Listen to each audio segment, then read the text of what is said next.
2019 ഏപ്രിലിൽ സംഭവിച്ച തീപിടുത്തത്തിന് ശേഷം പുനർനിർമ്മിച്ച പാരീസിലെ നോത്രഡാം കത്തീഡ്രലിൽ ആദ്യമായി വിശുദ്ധ കുർബാനയർപ്പണം നടത്തി.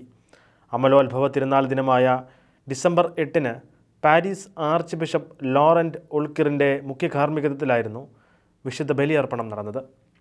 ദിവ്യബലിയിൽ ഫ്രഞ്ച് പ്രസിഡന്റ് ഇമ്മാനുവൽ മാക്രോണും ഫ്രാൻസിൽ നിന്നും ലോകമെമ്പാടും നിന്നുള്ള 170ഓളം ബിഷപ്പുമാരും പങ്കെടുത്തു.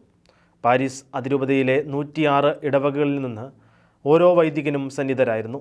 ഡിസംബർ 7 ശനിയാഴ്ച വൈകുന്നേരം നടന്ന ചടങ്ങിലാണ് കത്തീഡ്രൽ വീണ്ടും തുറന്നത്. അതീവ സുരക്ഷാ സംവിധാനത്തിലായിരുന്നു നോത്രഡാം കത്തീഡ്രൽ വീണ്ടും തുറന്നത്. 50ഓളം രാഷ്ട്രതലവന്മാർ പങ്കെടുത്ത പരിപാടിയിൽ ശനി ഞായർ ദിവസങ്ങളിലായി 6000ഓളം പോലീസ് ഉദ്യോഗസ്ഥരെയും ജൻഡർമെരിയിലെ അംഗങ്ങളെയും വിന്യസിച്ചിരുന്നു.